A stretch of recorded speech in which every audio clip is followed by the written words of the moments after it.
Assalamualaikum warahmatullahi wabarakatuh. Saya Hilda Syafitri, NPM 210111046,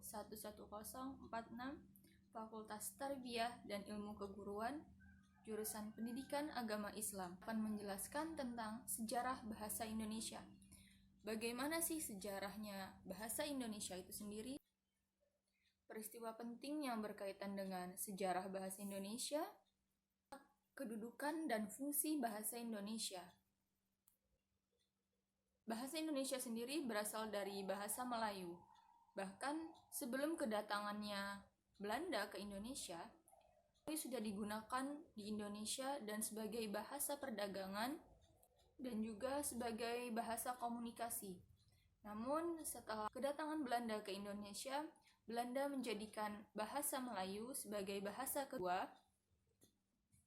dalam korespondensi dengan orang Indonesia atau orang-orang lokal. Salah satu gubernur Belanda mengajukan agar bahasa Melayu dijadikan sebagai bahasa kegiatan di sekolah.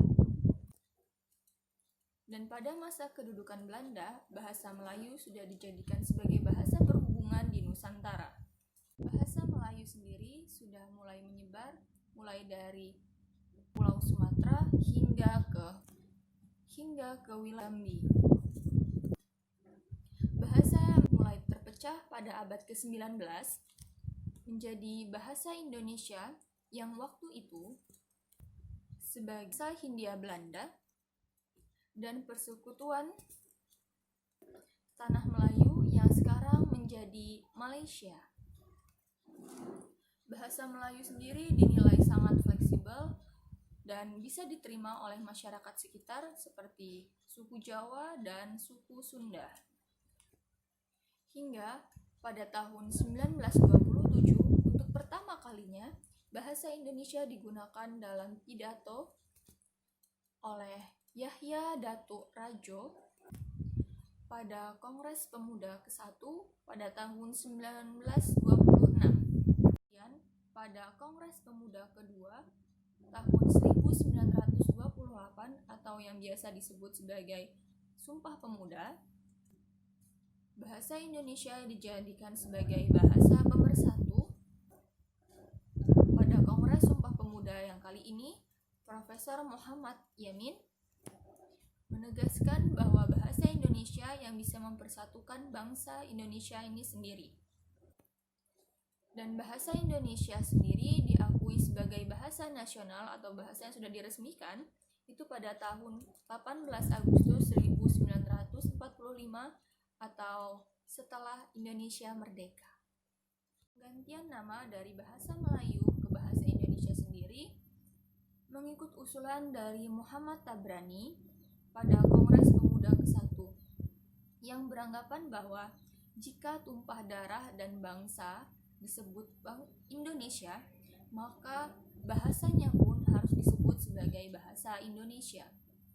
Kemudian bahasa Indonesia mengalami perkembangan hingga terdapat aturan atau tata cara untuk menulis suatu bahasa, baik yang menyangkut lambang bunyi, penulisan kata, penulisan kalimat, dan sebagainya. Ejaan bahasa Indonesia sendiri mengalami beberapa kali perubahan. Kemudian dalam perkembangannya bahasa Indonesia sendiri memiliki beberapa ejaan, yakni ejaan Republik Pembaharuan Melindo, LBK, EYD, dan EBI. Perubahan-perubahan tersebut bertujuan untuk penyempurnaan. Namun setelah diresmikannya bahasa Melayu oleh Van Augen yang kemudian berkembang menjadi bahasa Indonesia hingga ditetapkan sebagai bahasa pemersatuan pada 26 sampai 30 Oktober 1998 pun menyandang bahasa pemersatu.